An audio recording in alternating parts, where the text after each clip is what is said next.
तो महाराज उत्तरा कुमारी ने पुकार लगाई, पाही माम हे प्रभु रक्षा करो। और जब पुकार लगाई तो भगवान तुरंत समझ गए। एक क्षण उसी अभय मुद्रा में वहीं पर खड़े रहे और दूसरे क्षण उत्तरा कुमारी के गर्भ में प्रविष्ट हो गए। चतुर्भुज रूप धारण कर लिया, शंख चक्र गदा पद्म धारण कर लिया। आग का गोला आया, यानी ब्रह्मास्त्र आया। नन्हा सा शिशु जो गर्भ के अंदर पल रहा है, वो देख रहा है कि ये कितना सुंदर है, कितना मधुर है। चतुर्भुज रूपधारी भगवान, ये कौन है? शंख चक्र गदा पद्म। और ये जो आग का गोला मेरे समक्ष आ रहा था, मुझे नष्ट करने के लिए आ रहा था, इस चतुर्भुज रूपधारी ने इस आग के गोले से मुझे बचा लिया। ब्रह्मास्त्र आया और भगवान के तेज को देखा तो दूर से प्रणाम किया और वापस चला गया। नन्हा सा शिशु सब लीला देख रहा है। ये कौन है जो मेरे चारों तरफ चक्कर लगा रहा है, मेरी परिक्रमा कर रहा है? और उस नन्हे से शिशु ने उसी समय गर्भ के अंदर से ही भगवान की मोहनी मूर्ति को अपने हृदय में बसा लिया, हृदयांगम कर लिया। अच्छा, ऐसी माताएं तो बहुत सारी हुई हैं जिन्होंने अपने गर्भ से भगवान को प्रकट किया है, लेकिन ऐसी माता एक ही है जिसने भक्त और भगवान दोनों को गर्भ में धारण किया है, और वो है उत्तरा कुमारी। भगवान गर्भ में प्रविष्ट हुए और जो नन्हा शिशु गर्भ में पल रहा है, उसने भगवान के दर्शन किए और अपने हृदय में भगवान की मूर्ति को बसा लिया, तो भगवान का भक्त हो गया ना। तो भक्त और भगवान दोनों को गर्भ में धारण करने वाली माँ केवल उत्तरा कुमारी ही हो सकती है। ये सौभाग्य उत्तरा कुमारी को ही मिला। बोलो सियावर रामचंद्र की। कभी तो कहते हैं, पुत्रवती युवती जग सोई, पुत्रवती युवती जग सोई, रघुपति भगत जासु सुत हो, रघुपति भगत जासु सुत हो।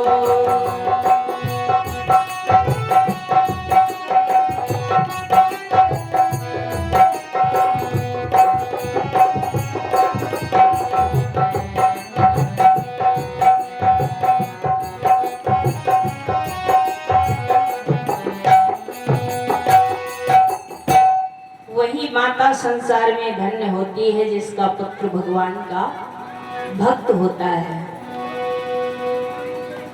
तो महाराज भगवान सामने प्रकट हुए और बोले, देवी पुत्री, अब तुम्हें कोई कष्ट तो नहीं है? उत्तरा कुमारी के आंखों में अश्रुपात होने लग गया, कंठ अवरुद्ध हो गया, बोलने की क्षमता नहीं रह गई, क्योंकि काम ही भगवान ने इतना गजब का किया था। आंखों से आंसू बह रहे हैं, कंठ अवरुद्ध हो गया है, बोलने की साहस नहीं हो रही है। किन शब्दों में भगवान को धन्यवाद देती, कैसे वंदना करती, कैसे स्तुति करती, लेकिन फिर भी हृदय में धैर्य धारण किया और बोल पड़ी उत्तरा कुमारी, हे प्रभु, मैंने इसलिए पुकार नहीं लगाई कि आप मेरी रक्षा करें, मैंने तो आपको इसलिए आवाज लगाई कि प्रभु, कौरव और पांडवों में केवल यही वंशधर बचा है, इसीलिए मैंने आवाज लगाई, प्रभु इस वंशधर की रक्षा करो। आपने रक्षा की, इसकी भी और मेरी भी। तो उत्तरा कुमारी कह रही है, हमें भगवन तेरा सहारा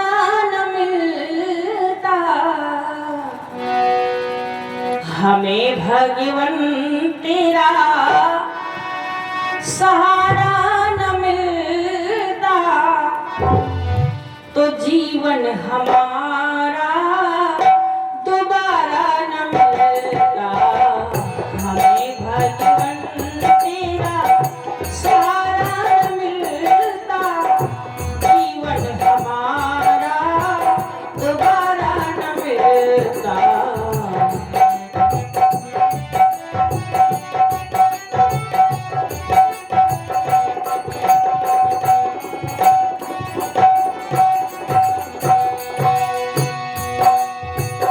रिश्तों की चौखट पे खोखट है खाई, अपने परायों की समझ न आई।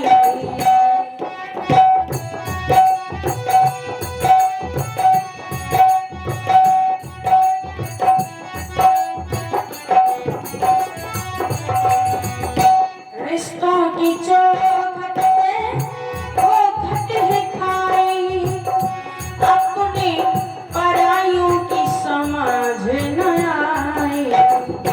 सच्चा जो तेरा इशारा न मिलता, सच्चा जो तेरा इशारा न मिलता तो जीवन हमारा दोबारा न मिलता। ये भगवन तेरा सहारा न मिलता जीवन हमारा दोबारा न मिलता।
हमें भगवन तेरा सहारा न मिलता, हमें भगवन तेरा सहारा न मिलता तो जीवन हमारा दोबारा न मिलता।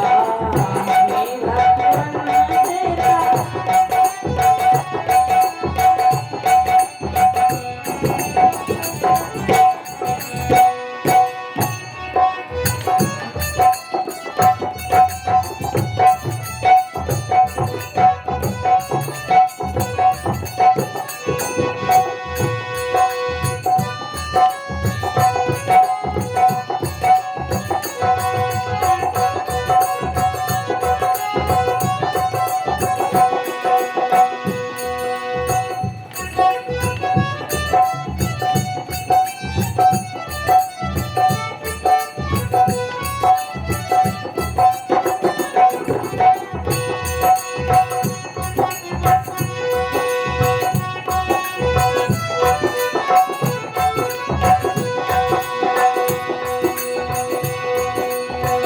किस्मत की मौजों ने कश्ती डुबोई, जब सब लुटा तब तेरी याद आई। किस्मत की मौजों ने कश्ती डुबोई, जब सब लुटा तब तेरी याद आई। तेरे नाम का जो, तेरे नाम का जो इशारा न मिलता, तेरे नाम का जो इशारा न मिलता तो जीवन हमारा दोबारा न मिलता। हमें भगवन तेरा सहारा न मिलता।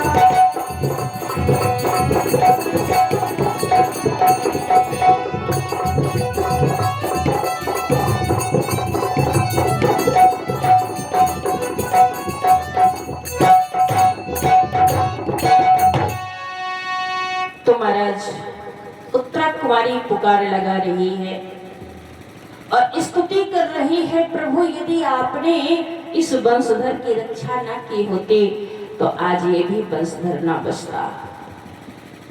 स्तुति कर रही है, वंदना कर रही है। ऐसी वार्तालाप को अंदर महलों से सुन रही है माता कुंती। माता कुंती ने सुना और दौड़ी दौड़ी आ गई और भगवान कन्हैया के चरणों में प्रणाम करने लग गई।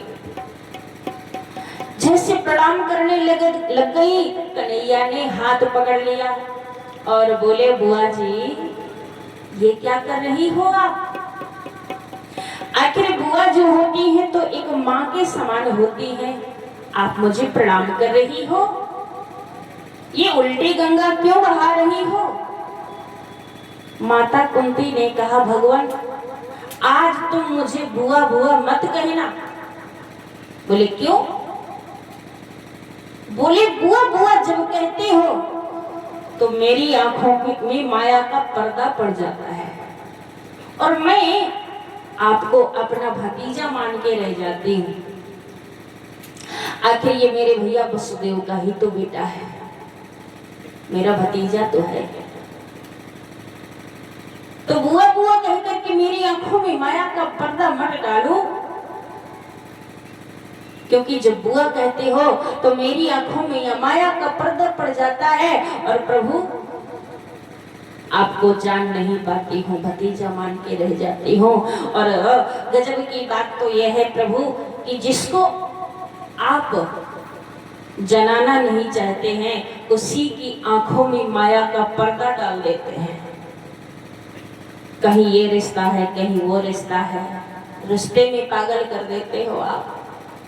तो आपको समझ नहीं पाता इंसान। जिसको जनाना चाहते हो उसकी माया, उसकी आंखों से माया का पर्दा हटा देते हो, और जिसको जनाना नहीं चाहते हो उसको कहीं बुआ है, कहीं बहन है, कहीं कुछ है, इस तरह से माया का पर्दा डाल देते हो। गोस्वामी जी भी रामचरितमानस में कहते हैं, सोई जाने जहि देहु जनाए,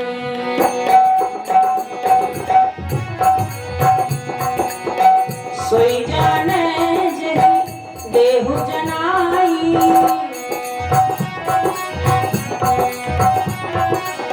सोई जाने जहि देहु जनाई, जानत तुम्हारी तुम्हें हो जाए।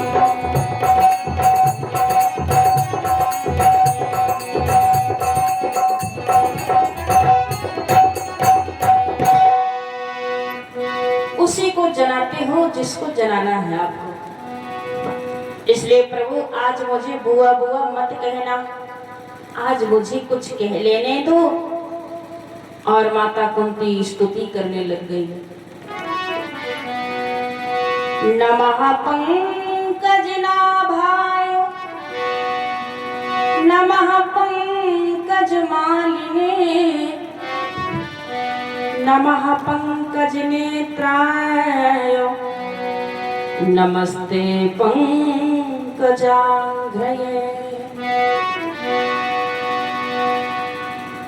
भगवान के तो हर अंग कमल जैसे होते हैं, पंकज जैसे होते हैं। पंकज माने कमल। नवकंज लोचन कंज मुख कर कंज पद कंजारुणम। हर अंग कमल जैसे सभी ने उदाहरण दिया है। तो माता कुंती भी स्तुति कर रही हैं, प्रभु मैं आपके कमल जैसे नयनों को, कमल जैसे हस्त कमल, कमल जैसे पद कमल, आपको कोटि कोटि नमन करती हूँ, बारंबार प्रणाम करती हूँ। और स्तुति को देख करके महाराज कन्हैया बोले, बुआ जी ये उल्टी गंगा तो मत बहाओ, ये बताओ कि आप चाहती क्या हो? तुमने मेरी बहुत महिमा गाई है, मैं तुमसे प्रसन्न हूँ, बड़ी स्तुति गाई है, मैं प्रसन्न हूँ। और ऐसा करो कि कुछ वरदान मांग लो। माता कुंती ने कहा, भगवान आप मुझे वरदान देंगे? बोले बिल्कुल दूंगा, मांग लो जो चाहिए। तो क्या मांगती है कुंती बुआ? विपदा सन्तु नः सत्वत् तत्र तत्र जगद्गुरो भवतो दर्शनं यत् स्यात् आपुनर्भव दर्शनम्। प्रभु मुझे दुखों का वरदान दो, संकटों का वरदान दो। विपदा सन्तु नः सत्वत्, शाश्वत रूप से मुझे दुख ही दुख देते रहो, बस मैं और कुछ नहीं चाहती। भगवान ने कहा बुआ जी होश में मांग रही हो कि बेहोशी में? बोले बिल्कुल होश में मांग रही हूँ। बोले क्यों? दुखों का वरदान क्यों मांग रही हो? जीवन में तुम्हारे दुख ही दुख तो रहे। सबसे पहले तुम्हारे छोटी अवस्था में तुम्हारे पुत्र भीम को जहर के लड्डू खिला दिए गए और भगवान की कृपा से जहर के लड्डू खिलाए तो गए, लेकिन वरुण लोक पहुंच गया, जल में उसे डाल दिया गया, बहा दिया गया, पहुंच गया वरुण लोक। और वरुण देवता ने 10,000 हाथी का बल रखने वाला भीम को आशीर्वाद दे करके और भेज दिया, और मेरा बेटा 10,000 हाथी का बलवान योद्धा बन गया। तो बोले प्रभु ये तो सब आपकी कृपा से हुआ। जहर के लड्डू खिलाए गए तो जहर के लड्डू तो खिलाए गए, लेकिन मेरा बेटा 10,000 हाथी का बल रखने वाला बलवान योद्धा तो बन गया। यदि जहर के लड्डू न खिलाए गए होते और जल में बहाया ना गया होता और वरुण लोक पहुंचा ना होता, तो वरुण जी ने वरदान न दिया होता और 10,000 हाथी का बल रखने वाला बलवान योद्धा मेरा भीम न बना होता। बोले ठीक है, लाक्षागृह में जलाया गया, द्रौपदी का चीर हरण किया गया, महाभारत जैसा युद्ध हुआ, जमीन जायदाद में सुई के अग्रभाग की बराबर भी तुमको नहीं दिया गया। अब बताओ तुम्हारे ऊपर सारा जीवन संकट ही संकट आए, लेकिन फिर भी तुम आज भी संकटों का वरदान मांग रही हो, दुखों का वरदान मांग रही हो, क्यों? माता कुंती कहती भगवान यही मैं चाहती हूँ कि मेरे जीवन में दुख ही दुख आते रहें और आप भी अपनी द्वारिका को छोड़ करके भाग भाग कर मेरे पास आते रहें, बस यही तो चाहती हूँ। यदि सुख मांग लूंगी, संपत्ति मांग लूंगी, तो आप नहीं आओगे प्रभु। अच्छा, भक्त के जीवन में सच्ची संपत्ति और सच्चा दुख यानी सच्ची विपत्ति क्या है? विपत्ति विस्मरणं विष्णु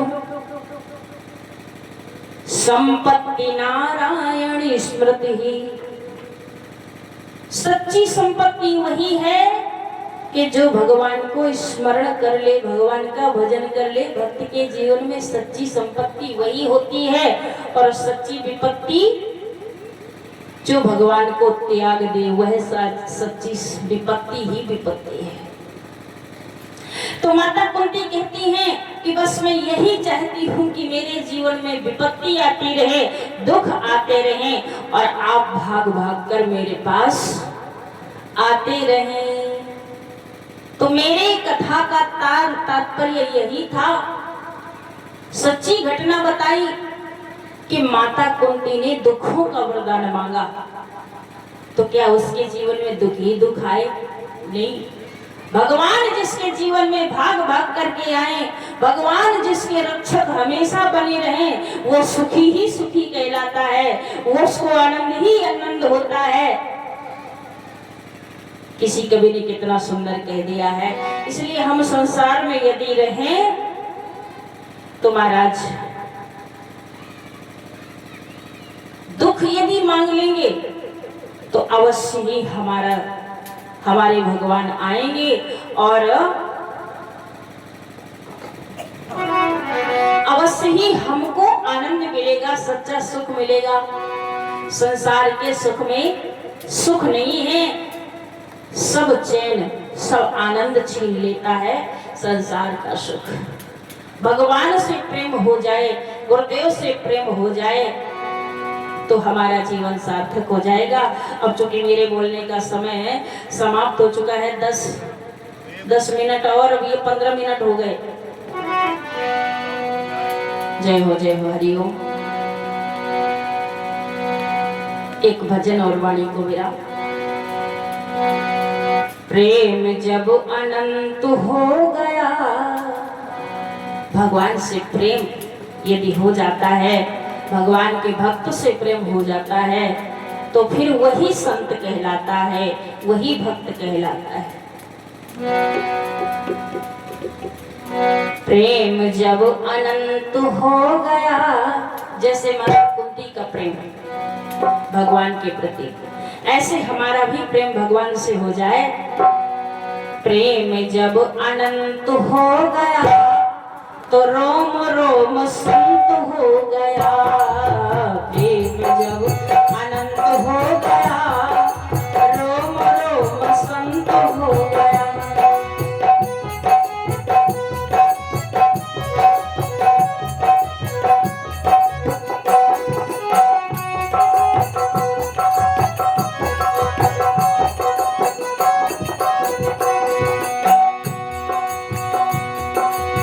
छाई हरियाली समस्त रोम रोम में,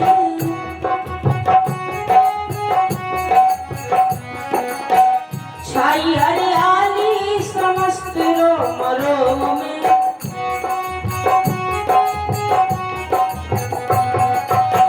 दिखते सिया राम जो व्यापक है व्योम में,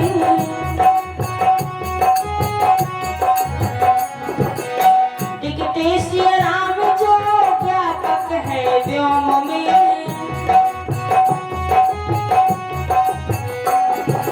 संत ही बसंत हो गया, संत ही बसंत हो गया, रोम रोम संत हो गया। प्रेम जब अनंत हो गया, रोम रोम संत हो गया।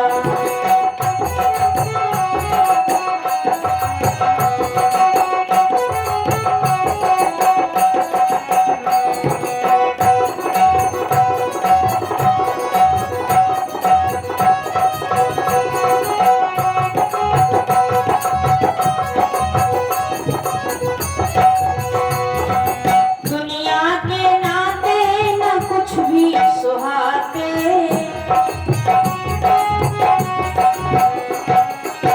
बीते उम्र राम नाम गुण गाते।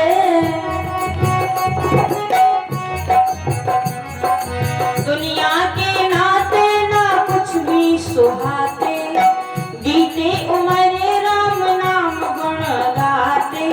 अपना सिय कंत हो गया, अपना सिय कंत हो गया, तो रोम रोम संत हो गया। अपना सिय कंत हो गया, तो रोम रोम संत हो गया।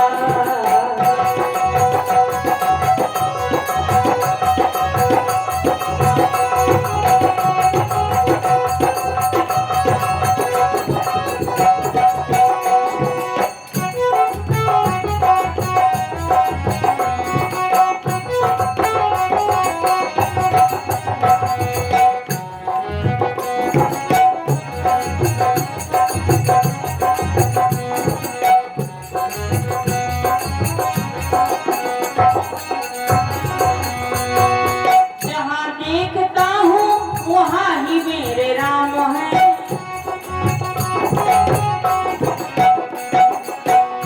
जहाँ भी देखता हूँ सब जगह प्राणी मात्र में मेरे राम दिखाई दे रहे हैं। ऐसा होना चाहिए भाव।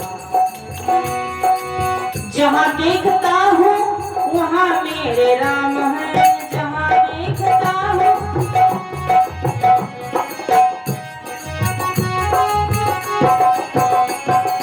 मेरे मन में मिल जाता सहज में विश्राम है, मेरे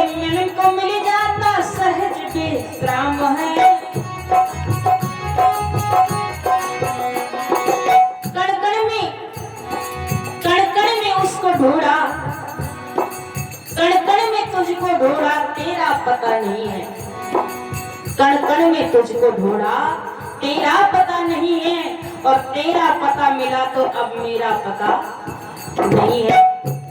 जय हो। जहाँ देखता हूँ वहाँ ही मेरे राम है, मेरे मन को मिल जाता सहज विश्राम है। द्वैत का जब अंत हो गया, और द्वैत का जब अंत हो गया तो रोग रोग संत हो गया। द्वैत का जब अंत हो गया तो रोग रोग संत हो गया।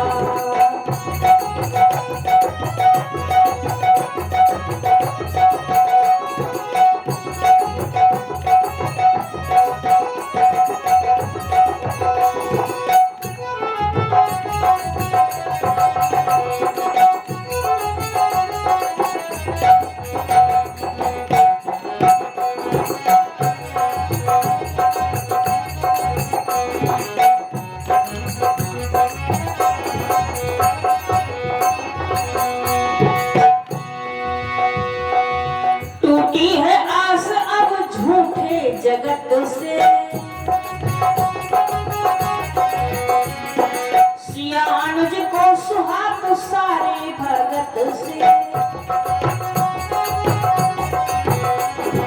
टूटी है आस अब सारे जगत से, सिया अनुज को सुहाग सारे भगत से। सतगुरु सुमंत हो गया, सतगुरु सुमंत हो गया तो रोग रोग संत हो गया। सतगुरु सुमंत हो गया तो रोग रोग संत हो गया।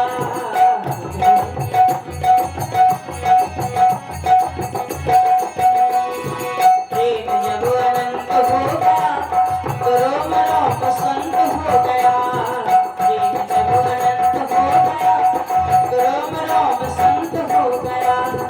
प्रेम जब अनंत हो गया तो रोम रोम संत हो गया। तो हमारे जीवन में यदि दुख ही आ जाएंगे तो भगवान से हमारा तार जुड़ा रहेगा। ऐसा ही महापुरुष कहते हैं, संसार की सुख को, संसार की संपत्ति को कभी सुख नहीं मानना चाहिए। सच्चा सुख भगवान के चरणों में ही प्राप्त होता है। बस ज्यादा कुछ नहीं कहेंगे, समय 1 घंटे 20 मिनट बोल गए। चलिए कोई बात नहीं है, वाणी को विराम देते हैं। जोर से जय घोष करें। बोलो सियावर रामचंद्र जी की जय हो। बाके बिहारी लाल की जय हो। सच्चिदानंद भगवान की जय हो। अब हम आगे